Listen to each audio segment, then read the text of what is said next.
হরে কৃষ্ণ, রাধে রাধে। আজ আমি তোমাদের দর্শন করাবো বাবা কেদারনাথের। তবে আজ আমি কিন্তু উত্তরাখণ্ডে নয়, আজ আমি আছি বোলপুর শান্তিনিকেতনে মকরমপুরের শিশু ভক্তি বেদান্ত আশ্রমে। তোমরা সামনে দেখতেই পাচ্ছ এই যে বাবা কেদারনাথের মন্দির।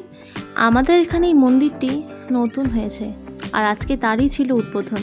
বাবা ভোলানাথের প্রাণ প্রতিষ্ঠা ছিল, তাই আমরা এখানে এসেছি বাবা ভোলানাথের দর্শনে।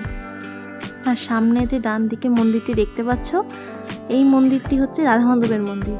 চলো আগে তোমাদের রাধা মাধবের দর্শন করাই, তারপরে এই গোটা আশ্রমটা ঘুরে দেখাবো তোমাদের। দেখো, তোমাদের সঙ্গে কথা বলতে বলতে মন্দিরের ভিতরে ঢুকে গেছি।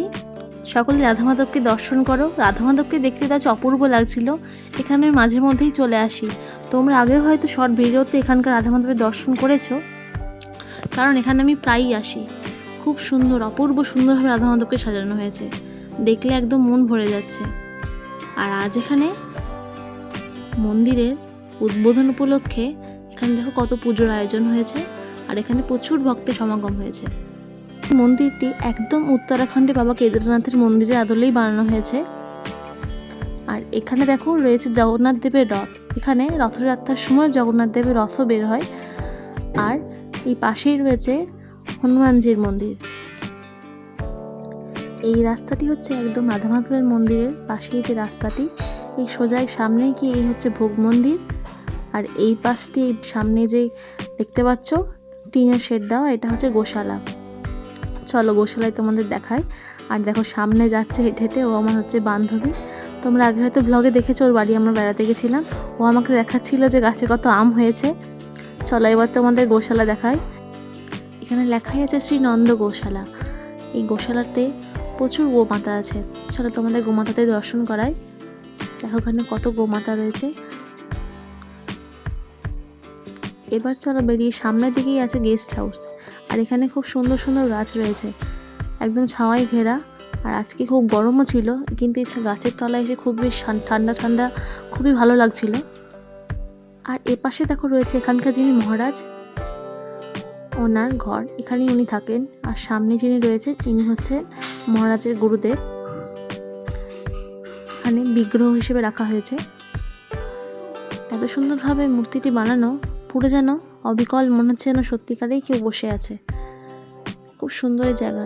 আমি গিয়ে প্রণাম করলাম। দেখো আর এই পাশে চলো দেখাই,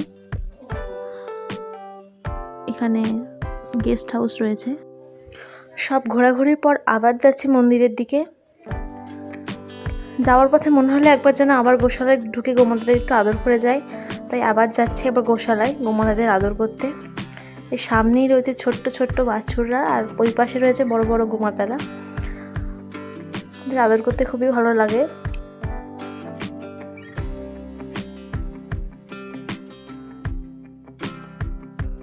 ঘুরে এসে দেখি এখানে মন্দিরের সামনে এখানকার মহারাজ, উনি মন্দিরের সম্বন্ধে কিছু বক্তৃতা দিচ্ছেন। মন্দির কীভাবে হলো, কীভাবে বাস্তবায়িত করা হলো এই পরিকল্পনাটি, এখানে কার কার সহযোগিতা ছিল, এই সব কিছু তিনি বলছিলেন। আর দেখো এখানে রাধা মাধবের মন্দিরে শুরু হয়ে গেছে ভোগ আরতি। সকলে এখানে কত ভক্তরা সবাই রয়েছে। মন্দিরে এখন প্রচুর লাইন ছিল, কারণ এখানে সকল ভক্তরা কেদারনাথের মাথায় জল ঢালছিল। এবার যাবো বাবা কেদারনাথের দর্শন করতে, কিন্তু দুঃখের বিষয় তোমাদের আজকে আমি দর্শন করতে পারলাম না বাবা কেদারনাথের। কারণ হচ্ছে আজকে এখানে প্রাণ প্রতিষ্ঠা হয়েছে, তাই এখানে ফোন নিয়ে ছবি তুলতে দিচ্ছিল না, তাই তোমাদের অন্য আরেকদিন দর্শন করাবো। তোমরা বাইরে থেকেই মন্দির দর্শন করেই বাবা কেদারনাথকে প্রণাম করো। আজকের ভিডিওটা এই পর্যন্তই। দেখা হচ্ছে পরবর্তী আবার একটা নতুন ভিডিওতে। তোমাদের আজকের ভিডিওটা কেমন লাগলো তোমরা সবাই অবশ্যই কমেন্টে জানিও। আর তোমাদের বাবা কেদারনাথের দর্শন অবশ্যই আর একদিন আমি করিয়ে দেবো। রাধে রাধে, হর হর মহাদেব।